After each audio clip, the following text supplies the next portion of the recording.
This is what happens when you get a new truck and it snows for the first time.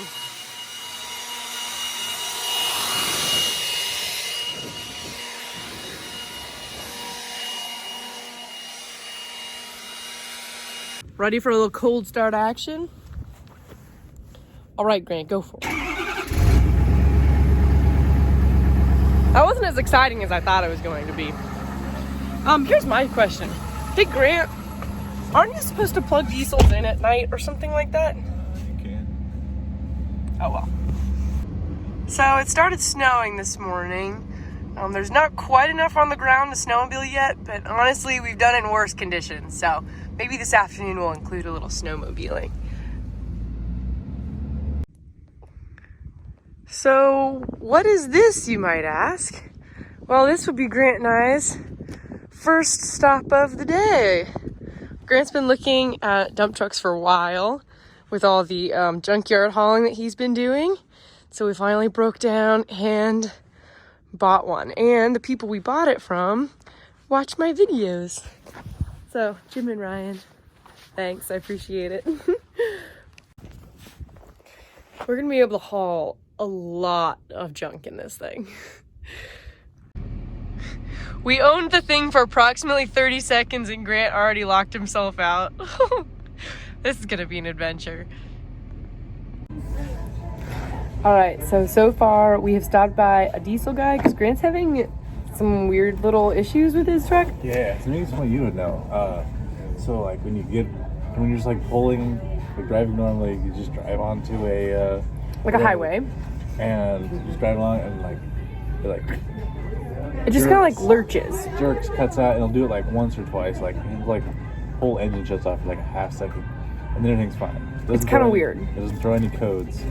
Yeah. So we took the truck and we looked at it a little bit, and then we had a little meeting with our accountant, and now it's lunchtime at Culver's. The weather in Nebraska is just tricky. You remember this morning it was snowing so much? Well, snow's gone, I'm in a t-shirt now. So I don't know what to tell you about that. Since snowmobiling is definitely out of the question now, Grant and I have snowmobiled in some sketchy conditions, but no snow on the ground. Probably not that great for the machines. So I wanted to welcome you guys into my office here and explain to you a little bit more when I'm doing office work. So first off, I'm taking 3 classes at a community college online, trying to finish up that degree. I'm so close to being done. So I'm taking a personal finance class, a speech class, and some kind of management class. I don't know. I just do the homework. So that's certainly part of the office work that I'm doing. And then a part of the office work is completing stuff for Aurora Farms. So working on new merch designs. This was one of like the original ones. We've come out with so many more. I'm working on making, there's lots of new stuff coming. So that's part of the office work. And then of course, the biggest chunk of all of that is the farm office work. So the assignment I have today is I visited my, sorry about that. I wanted to talk to Grant. Okay, anyways, so I was given this packet of papers. I have a whole bunch of stuff that I need to sign. I've got payments I need to make and send all those out. And then I've got some file work to do because I got a lot of papers in the mail that I don't need to do anything with. I just need to put it into my lovely filing cabinet over here. And then what else do I have to do? Oh yeah, for my FSA operating note. FSA stands for Farm Service Agency. That's the only way I was able to farm last year. Because it was my first year farming, I'm eligible for a special operating note. So they gave me money at the beginning of the year after I presented my business plan. I had to fill out like 60 pages worth of paperwork to show them that I was actually going to be farming land. And then at the very end of the year, which is now, I'm paying them back and reapplying for money for next year.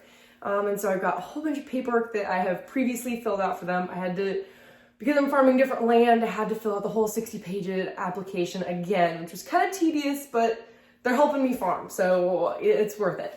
But I need to go back into my filing cabinet and find all of the grain checks I received. Once I sold my corn, once it was delivered, I got a check in the mail. So I signed that and deposited it, but I need to give them copies. So I'm going to go find those, scan them, and make sure the FSA office has access to that so that they know that I made all the money that I said I did this year. I think that wraps it up for office work for today. So I'll be working on that, and then I'll go out to the shop to help Grant. Okay, quick, I want to know, is this stuff boring for you guys, or is this something that you want to hear more of me explaining? Just let me know. All right, it's a cold, kind of drizzly Saturday afternoon, but our dump truck is being put to good use. It has a hitch on the back of it, so we're using that to pull the other dumpy little trailer. This is quite the load. Looking great, Grant. What a great investment. Now, all we need is a truck for me. Someone said, it feels like Grant and Laura have bought everything but a truck for her, and I feel like that's the truth. Maybe that'll be next on the buy list. This is a lot cheaper than a Laura truck. That's Laura true. Truck is expensive. The Laura wants a nice truck, not a dump truck.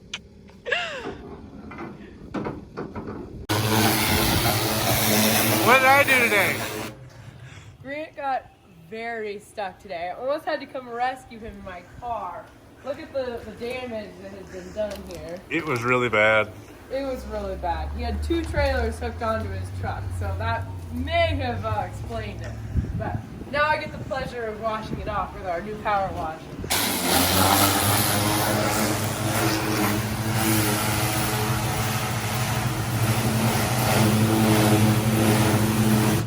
UPS is here.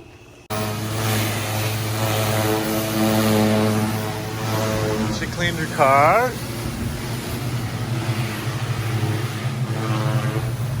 And she needs to clean the 4-wheeler.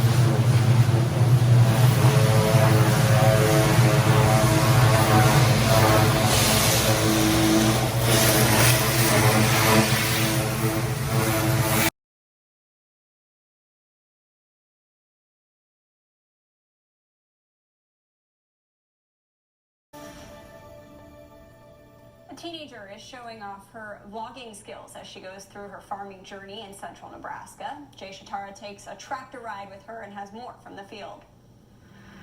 If you're anything like me and you don't know the basics of farming, the difference between a combine and a tractor, that's why Laura Wilson is here. She has a YouTube page with over 100,000 subscribers teaching you the basics of farming for dummies, for people like me on an iPhone like this one. I do enjoy being a part of the cattle industry. The pig industry, not so much, but I like cows. I think they're cute. Laura Wilson has been on a farm her entire life, but she just started farming full-time a little over a year ago. And she tells me she just may have painted her nails last night, but it doesn't mean she isn't afraid to get her hands dirty. I certainly recognize that is a stigma. The fact that like maybe a girl vlogger would only be doing something like clothing hauls or makeup or like trying out different fast food places. Just gonna turn the key on into like accessory right there. All your lights are gonna turn on. Wait a little bit, and it starts. She loves to teach anyone as she goes through her daily routines, as right here, she explains to me how her tractor works. Right here. Okay. But Laura says she's still learning a lot herself. It takes a lot of hard work and dedication. There's a lot of highs and lows that come with farming, but ultimately I would not trade this for any other job in the world. And yes, Laura may only be a 19-year-old, but her dad, Cale Carlson, says he's always been impressed with how she figures out how to get something done. Laura does a great job of just jumping right in, pushing a bunch of buttons, and just naturally figuring it out. Farming aside, Laura is happy that she can be a role model for little girls who may want to drive their own tractor one day. I've had these adorable, sweet girls send me like pictures of them standing in front of their field. Like, oh, this is my first crop. I did this because of you. And I just think that's really, really special and definitely a high point of something that's come out of all of this. Dream big, do what you want. In Marquette, See the ridges? The only way the ridges get in the field is if something that's pulled behind that pushed on that. Sweet. Yeah, exactly. I'm Jay Shatara. Jay, thank you. We're getting spoiled with this nice